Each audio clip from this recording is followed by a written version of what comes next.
Hi, welcome to another episode of Off the Shelf with Dr. Hanks. That's me. So, today we're going to talk about a book called What Got You Here Won't Get You There. What Got You Here Won't Get You There. And it's written by Marshall Goldsmith. He published it in 2007.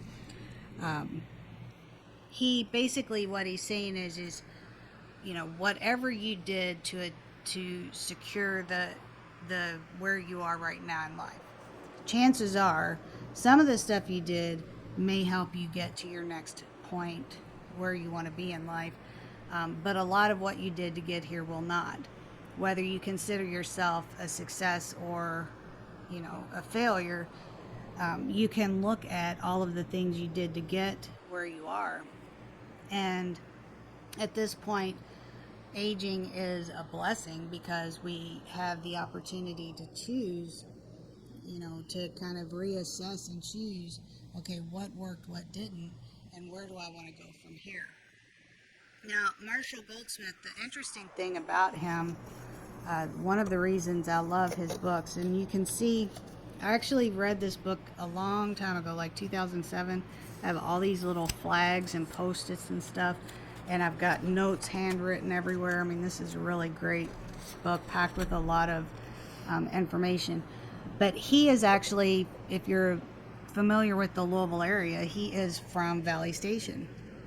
He had very humble beginnings and worked his way up into what he wanted to and what he considered a successful life.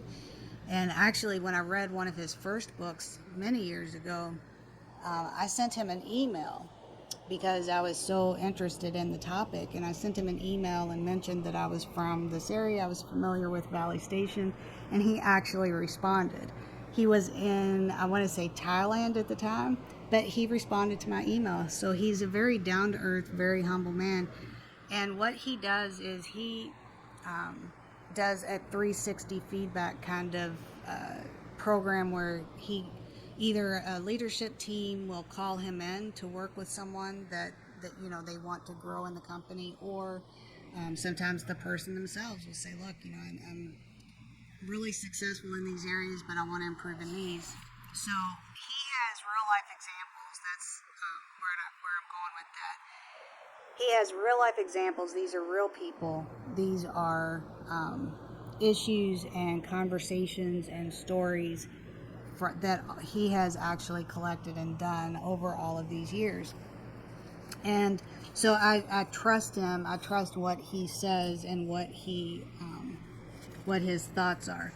Now, some of the topic that he talks about can be boiled down to we have a tendency to, we have a want, and we sometimes miswant, he calls it, where we want to be happy, so we think that if we get this job, if we do this thing, if we get this money, if we, get whatever, then we'll be happy.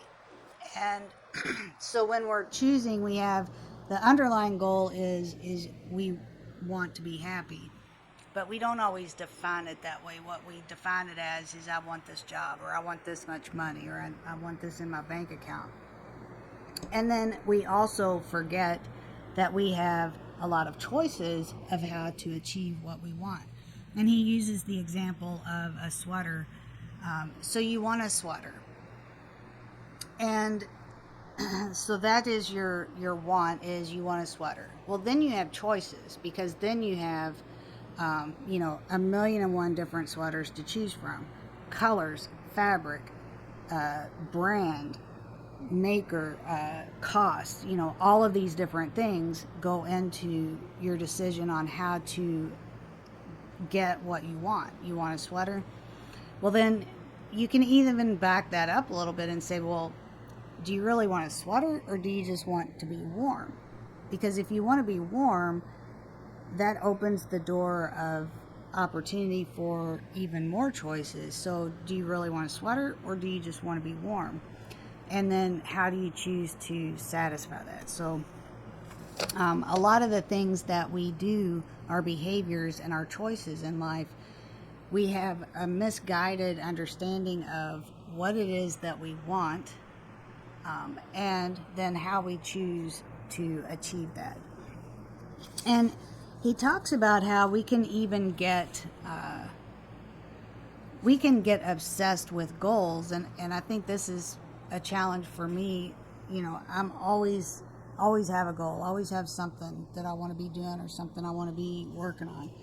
And he says, a lot of times we think that we are going to put all of this time and effort into something and go, go, go, go, go. And then when it's all done and when we have our happiness, when we've achieved it, then we'll take a couple weeks off and we'll do this, that, or the other, and we'll relax or get organized or whatever. We never do that. That couple of weeks never comes because we are constantly obsessed with this, constantly doing, constantly thinking we have to have one more thing in order to be happy or one more thing to get what we want. And then even if you do get to that couple of weeks, guess what? You are too tired, too drained, too whipped to even, do all of the things that you thought. So even if you do get that couple of weeks, you don't use it. You don't use it the same way you thought you would. So let's back up and spend a lot more time making better decisions about what we want, better definitions of what we want, and better choices about how we achieve it. And when we do that, then we are setting ourselves up for a higher likelihood of success to actually get where we want to go. And to tie it back into his title, chances are what all you did to get where you are today is not going to be what you need to get you where you want to go. So let's reevaluate what we think we want and reevaluate our choices of how to get there. Now, I'm not sure exactly what was going through my mind when this book came up. This is actually the third topic I had planned for this week.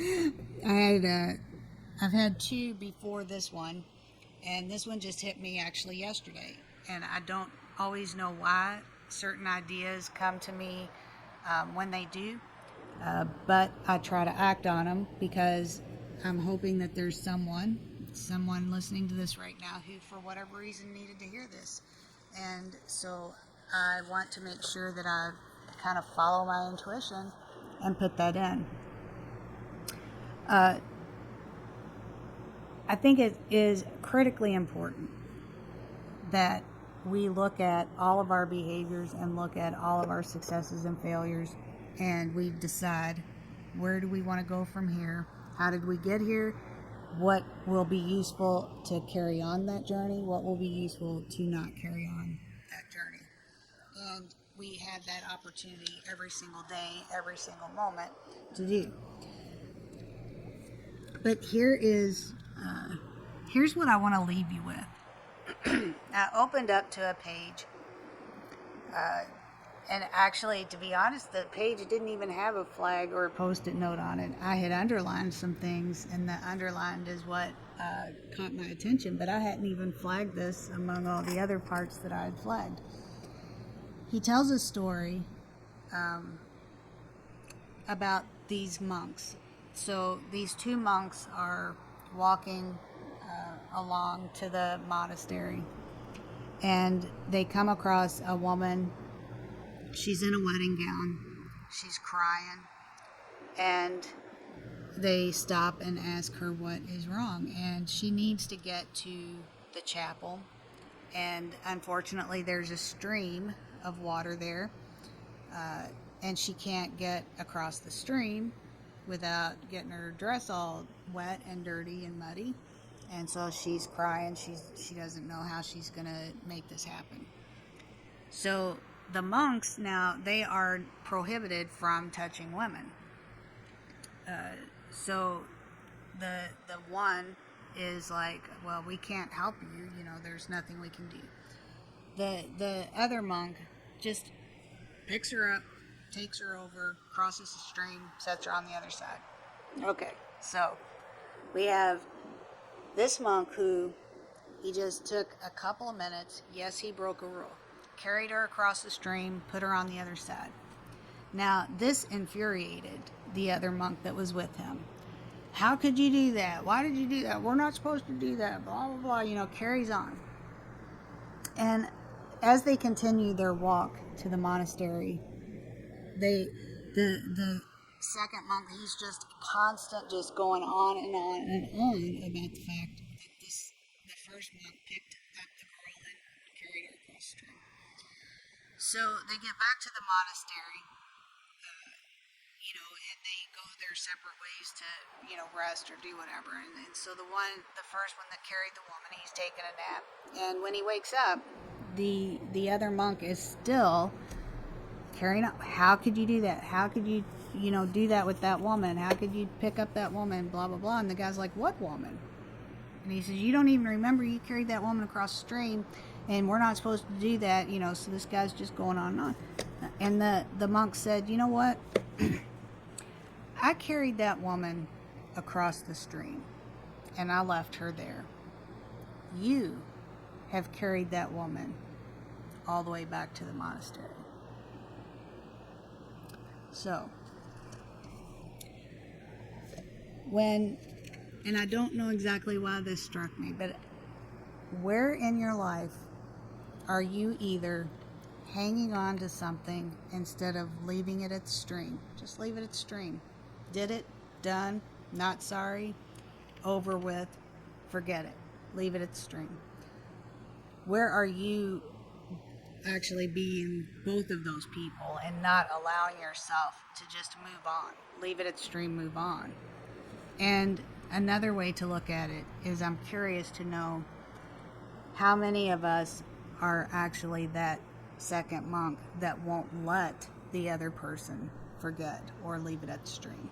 So we have two different types of people here. We have a person who might just constantly beat themselves up over the past and past mistakes, or maybe not even mistakes, but I did it. Should I have? Maybe, maybe not, but I did it. It's done, over with.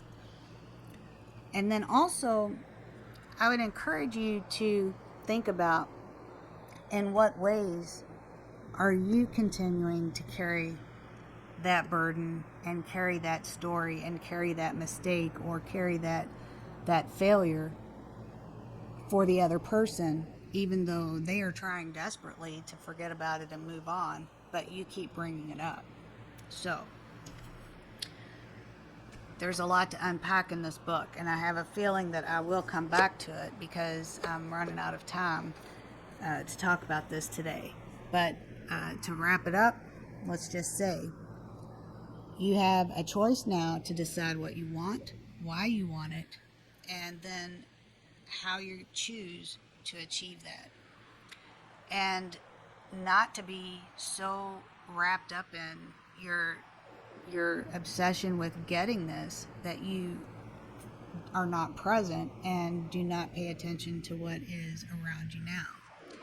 And then finally, what do you have in your life that you need to leave at the stream?